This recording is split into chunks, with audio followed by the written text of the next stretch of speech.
Nicole Hockley, class of 1992.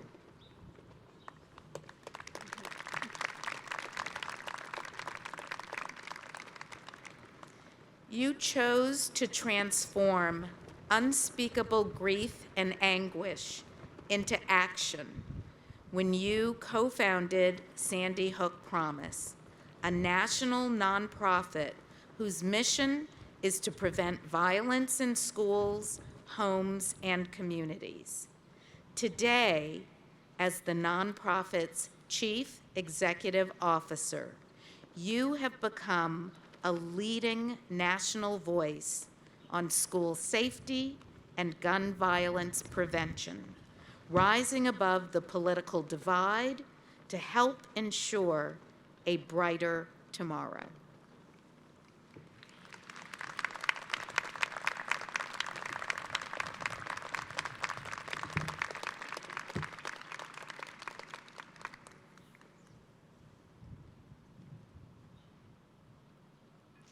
In recognition of your solemn promise to honor your son Dylan and the 25 other lives taken on December 14, 2012, and of your life-saving work to encourage and support solutions that create safer and healthier homes, schools, and communities, I have the honor of presenting you, Nicole Hockley, for the degree of Doctor of Humane Letters, honoris causa.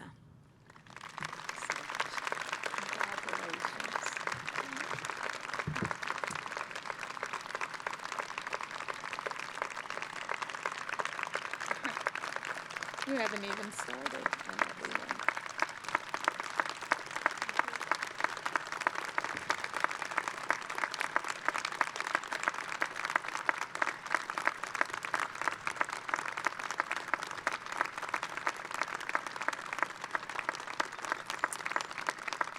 This year's commencement address will be delivered by Nicole Hockley.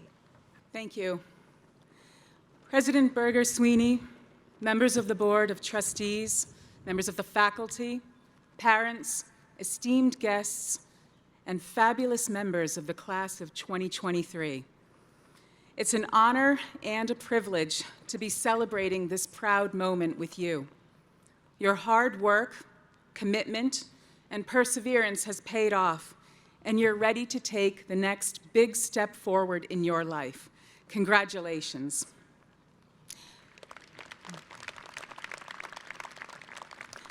I am deeply honored to be your commencement speaker, but I admit when I was asked, I was quite nervous.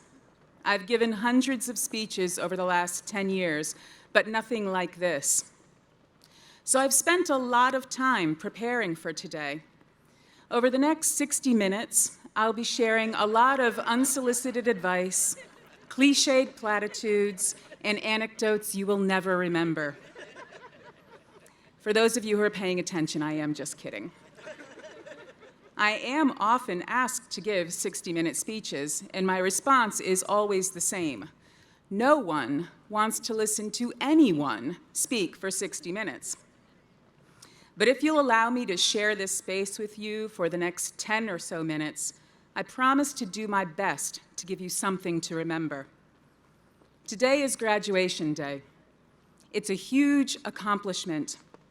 Some of you may already have plans in place for what comes next. Some of you may still be contemplating different ideas and options. Both are okay. Your life will have many twists and turns ahead, and all of them should be leaned into with curiosity and a willingness to embrace possibilities, to learn from every experience and continue moving forward, just like you did here at Trinity College. When I graduated from Trinity in 1992, many years before many of you were born, I was brimming with excitement, yet had no idea what to do next. I only knew that I wanted to move to England, where I was sure I would be overwhelmed with exciting job offers. That September after graduation, I did move to England, and I became a dishwasher, and then a cafeteria worker in a tax office. I managed a mailroom at a law firm, and then became a purchasing clerk for a food manufacturer. None of these were what I studied for at Trinity. None of these were what I wanted to do. But I didn't let that bring me down. Instead, I committed to doing each of these jobs to the best of my ability, while continuing to apply for positions that I actually wanted. In each of those temporary roles, I was given more responsibility and job offers until I was finally offered the role I wanted, an entry-level position in a marketing department. Being the best I could be, even in places I didn't want to be, paid off, and my career began. And that's the first theme that I hope you remember. Whatever you do, wherever you find yourself, take pride and commit to doing your best work and being the best possible you. If you put your best out into the world will respond. You may not get your first choice job or graduate school. You may not even get your second or third choice. But whatever you get and wherever you find yourself, be your best, because someone chose you to be there, and that makes you special. So be special in return. Life won't always go as you planned or hoped. Things will happen that you can't control. Yes, there will be triumphs, but you will also experience heartbreak, loss, trauma, and grief. I lived in England for 18 years after graduation, steadily growing my career and family, though the goal had always been to return to the U.S. In early 2011, I returned, settling in Newtown, Connecticut. Less than 2 years later, both of my sons were at Sandy Hook Elementary School on December 14th, 2012. My eldest, Jake, survived in his third grade class. He is my living heart and my greatest joy. My youngest, Dylan, was killed in his first grade classroom, alongside 19 of his fellow students and 6 educators. My life changed in ways I hope none of you ever experience. What happened, the murder of my youngest son, was not something I could control. But what happened after, that was my choice. Instead of succumbing to my grief, I chose to channel my sadness, anger, and love into preventing others from sharing my experience. My life's mission became about creating a safer, better future for young people, for your generation, and the generations to come. It was an easy choice to make, but incredibly hard to execute. Partisan politics, false assumptions about me and my work, making the transition from a successful corporate life to starting and leading a national nonprofit. None of this has been easy, and thankfully, I didn't do it alone. Whether your life transitions from one positive experience to the next, or has seemingly endless, unsurmountable challenges at every turn, you will find a way through. But please remember, you don't have to take it all on yourself. Find those with similar purpose, those who share your passion, those who inspire you, who make you laugh out loud, who help you push past your fear and challenge you to think, to dream, and to be brave and bold. Make these people your friends, your colleagues, your chosen family.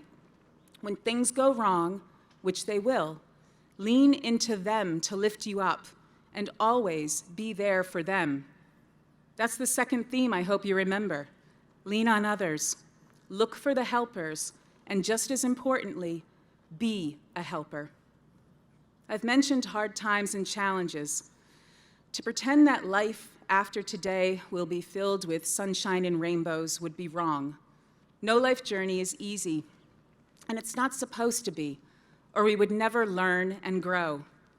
In my 52 years, I've accomplished a lot. I'm proud of the mom I am, the friend I am, and the leader I am.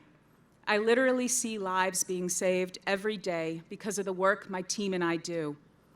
But for every accomplishment, there is at least one poor choice made, at least one failure or mistake.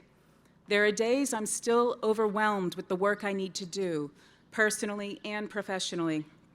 There are days when my to-do lists have lists, and for every task I complete, another 10 tasks get added.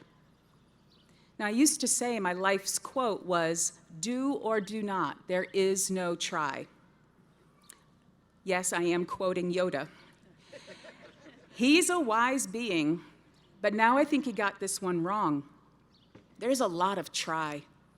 Life is nonstop trying because we don't know the outcome or impact of a decision until we do it. So decide, then keep trying. Stay focused on your mission, your purpose, and the change you want to see in the world. And when you fail, don't dwell in that negative space. Trust in yourself and the people you've gathered close to you. Trust that failure is there to help you learn, to find a way forward, and lead you to success. Which brings me to the third theme I hope you remember. Use your voice. As you leave Trinity College and you want to try new things or change something for the better, you will likely encounter people who are afraid of change. Those who dismiss you and say, "You're too young. You don't know what you want." And that's not how we do things here. Saying that your opinion, your beliefs, and your voice don't matter. Your voice always matters. You may be young, but that doesn't define your ability to be successful and create something better. You have personal agency. You have power. You don't need to be granted that power from an employer or a professor, a politician, or even a parent. It is intrinsically yours. And you get to choose how to use your voice. Whether that's advocating for yourself or advocating for systemic change, your voice, your engagement, your action all have power. Others may disagree with you or just want to keep the status quo. I experience that constantly in my work. It can be exhausting to advocate against the status quo, to advocate for change. But if the status quo isn't working for everyone, for you, for those around you, for those who may not have your privilege, for those who live on the margins and need to be brought to the center, then the status quo needs to change. Using your voice will bring consequences, but those consequences could be what paves the way for others to use their voices. This is how the greatest advances in society are made. And as you use your voice, please do that from a place of kindness. If there is only one thing that you remember from what I've said, I hope it is to be kind to yourself and to everyone you encounter. You can challenge the status quo. You can be a helper and uplift others. You can try and fail and try again. You can cause trouble. You can be the best version of you, but to be kind while doing so is truly the most important thing. There's so much anger in the world right now, so much fighting for the sake of fighting or for money or for power. Don't fall into that trap. Be kind, compassionate, and empathetic. Being kind is not a weakness. It is a character trait, a strength at the core of our humanity. It takes effort to be an ass. It takes heart to be kind. Be the generation that leads through kindness.